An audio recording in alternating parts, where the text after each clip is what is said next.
Inicialmente, ele usou o divã para que o paciente ele tivesse uma certa liberdade para poder se expressar, né?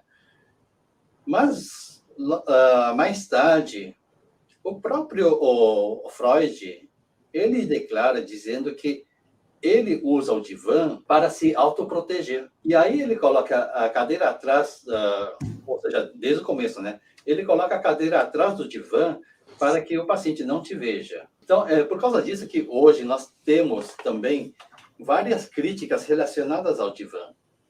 O divã realmente é necessário? O divã é eficaz? E o atendimento face a face? Qual é o papel do atendimento face a face? Qual é a eficácia desse atendimento face a face? Então, primeiro, vamos falar do divã. Ou melhor, vamos falar primeiro do face a face.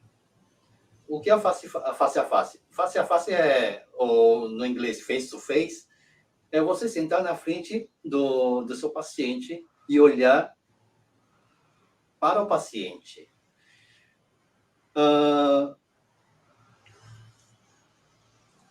Quando você olha, conversa com o paciente, é importante que você veja todos os gestos. Uma coisa importante que eu quero falar para vocês. Eu, nos meus atendimentos, eu digo para todos os meus pacientes, ainda que eu perceba que você esteja mentindo, eu vou acreditar na sua mentira. Né? Por que eu faço isso? Não é que eu queira fazer o papel de bobo, porém, o seu paciente, a partir do momento que ele te procurou, ele está procurando alguém que possa escutar, sem criticar, sem julgar e sem condenar. Então, mesmo sabendo que ele está mentindo, o meu papel é de acreditar. Porém, se eu ver que essa mentira está indo longe, eu não vou falar para ele, você está mentindo. Mas eu ajudo para que ele possa refletir e voltar para o seu ponto original. Isso é uma das coisas importantes. E quando nós conversamos com a pessoa, nós podemos ver no mover dos olhos, né? A pupila, por exemplo, quando ele vai para o lado esquerdo, nós sabemos que ele está revivendo aquele momento. No caso de um trauma, por exemplo, ele está sentindo.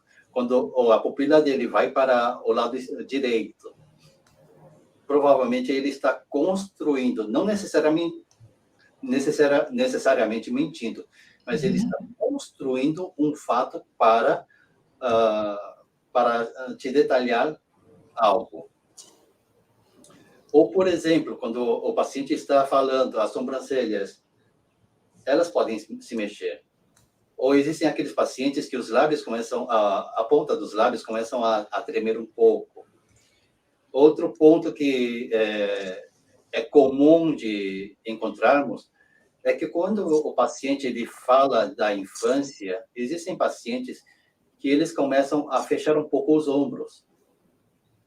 O que isso significa? Significa que a criança ferida lá atrás, ela está ali latente na vida dele.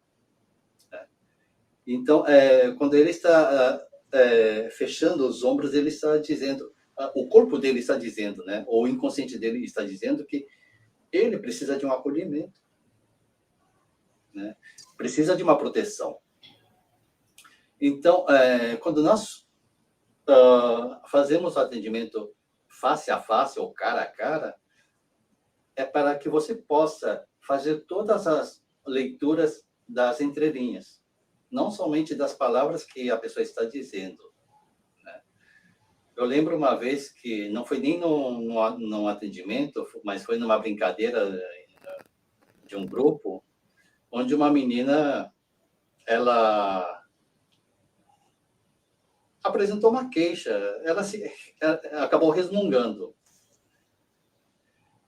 E aí, naquela hora, me deu um feeling lá e eu falei, como está a sua relação com a sua mãe. E ela disse, não, minha mãe faleceu. Eu perguntei, com quem você mora?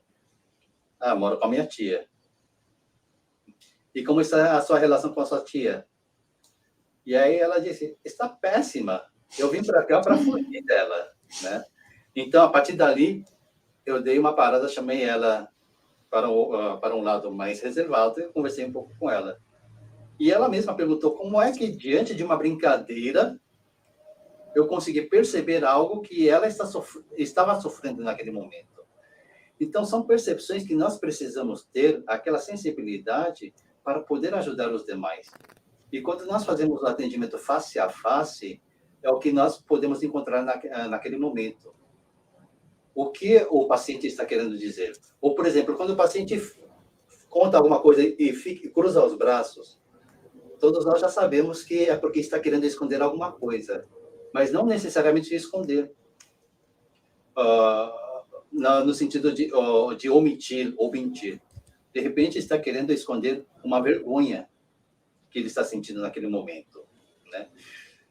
Talvez esteja querendo esconder uma impotência que ele esteja sentindo naquele momento. Então, para mim, é importante ter esse atendimento face a face, que, inclusive, quando nós falamos da associação livre, eu normalmente quero orientar, normalmente não, eu pessoalmente quero orientar que numa associação livre vocês não utilizem o divã, porque é na associação livre que você vai poder fazer toda uma leitura do seu paciente. Não apenas uma leitura verbal, mas uma leitura não verbal. Há momentos que você vai dar um tempo para que o seu paciente diga alguma coisa e ele vai ficar quieto. Eu já encontrei com alguns colegas de trabalho que ficaram sumamente incomodados, mandaram mensagem para mim pedindo socorro. Por quê? Ele quis fazer uma associação livre com seu paciente, pediu para que seu paciente falasse alguma coisa, o paciente não sabia o que falar e ficaram quietos. Cada um ficou olhando para a parede e aquele silêncio lá incomodou até o meu colega, né? Eu falei, o silêncio dele vai falar muito para você. Você está perdendo um tesouro daquele momento, né? É claro que depois eu acabei atendendo o meu colega também, porque o silêncio incomodava demais ele. Uhum. Né? E nós precisamos estar preparados para isso. Quando o seu paciente fica em silêncio, o que ele quer dizer com esse silêncio? Veja a postura dele, veja se ele está de braços cruzados, veja se ele está com a perna cruzada, veja se ele está balançando a perna, veja se ele está olhando para os lados, veja se ele abaixa a cabeça. Ou seja, todos os gestos que o paciente mostrar durante a sessão, leve tudo isso em consideração, porque cada gesto vai estar dizendo alguma coisa.